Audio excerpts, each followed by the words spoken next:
good results. A considerable portion of the happenings of life comes to us without any direct choosing on our part, and such happenings are generally regarded as having no relation to our will or character, but as appearing fortuitously, as occurring without a cause.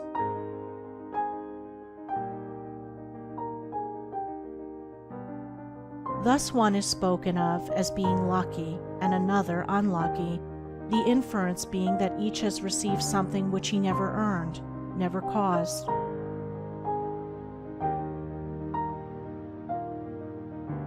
Deeper thought and a clearer insight into life convinces us, however, that nothing appears without a cause, that cause and effect are always related in perfect adjustment and harmony.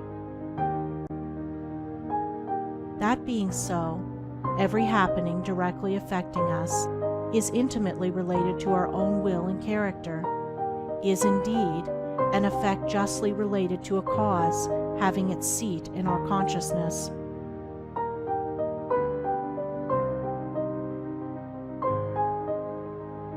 In a word, involuntary happenings of life are the results of our own thoughts and deeds.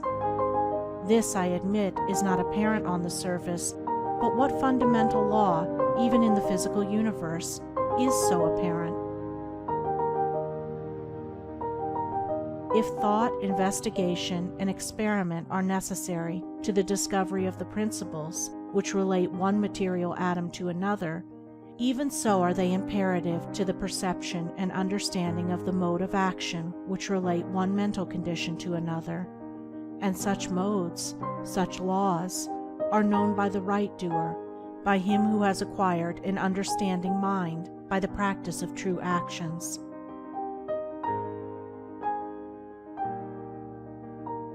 We reap as we sow. Those things which come to us, though not by our own choosing, are by our own causing. The drunkard did not choose the delirium tremens or insanity which overtook him, but he caused it by his own deeds.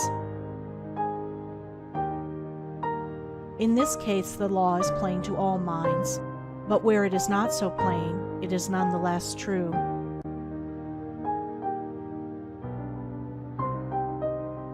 Within ourselves is the deep-seated cause of all our sufferings, the spring of all our joys.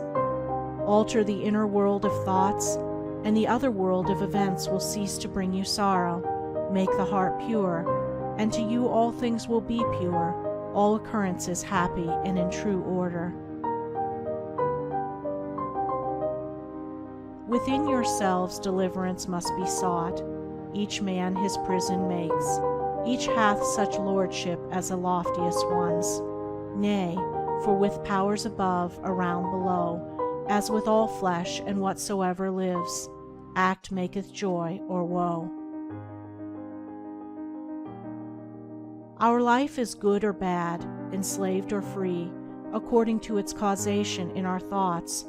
For out of these thoughts spring all our deeds, and from these deeds come equitable results. We cannot seize good results violently, like a thief, and claim and enjoy them, but we can bring them to pass by setting in motion the cause within ourselves.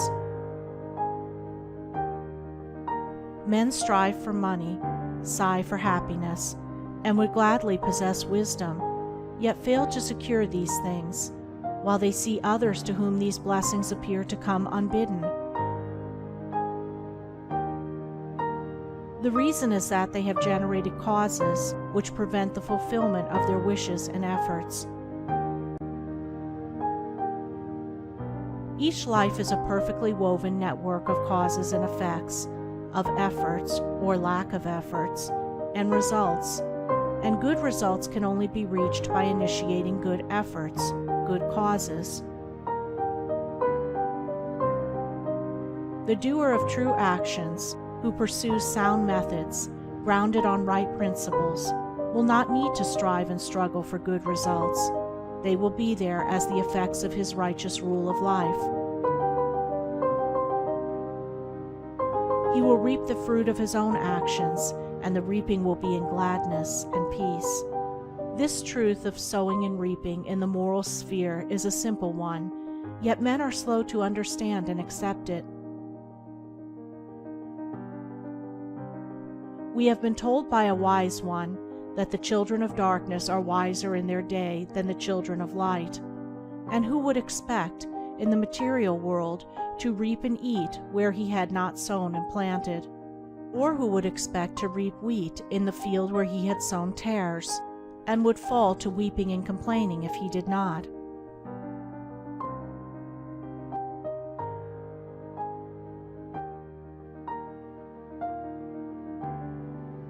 Yet this is just what men do in the spiritual field of mind and deed. They do evil and expect to get from it good, and when the bitter harvesting comes in all its ripened fullness, they fall into despair and bemoan the hardness and injustice of their lot, usually attributing it to the evil deeds of others, refusing even to admit the possibility of its cause being hidden in themselves, in their own thoughts and deeds. The children of light, those who are searching for the fundamental principles of right living, with a view to making themselves into wise and happy beings, must train themselves to observe this law of cause and effect in thought, word, and deed, as implicitly and obediently as the gardener obeys the law of sowing and reaping. He does not even question the law. He recognizes and obeys it. When the wisdom which he instinctively practices in his garden is practiced by men in the garden of their minds, when the law of the sowing of deeds is so fully recognized that it can no longer be doubted or questioned, then it will be just as faithfully followed by the sowing of those actions which will bring about a reaping of happiness and well-being for all. As the children of matter obey the laws of matter, so let the children of spirit obey the laws of spirit, for the law of matter and the law of spirit are one, but they are two aspects of one thing, the outworking of one principle in opposite directions. If we observe right principles or causes, wrong effects cannot possibly accrue. If we pursue sound methods, no shoddy thread can find its way into our web of life, no rotten brick enter into the building of our character to render it insecure. And if we do true actions, what but good results can come to pass? For to say that good causes can produce bad effects is to say that nettles can be reaped from a sowing of corn. He who orders his life along the moral lines thus briefly enunciated will attain to such a state of insight and equilibrium as to render him permanently happy and perennially glad. All his efforts will be seasonally planted. All the issues of his life will be good. And though he may not become a millionaire, as indeed he will have no desire to become such, he will acquire the gift of peace, and true success will wait upon him as its commanding master.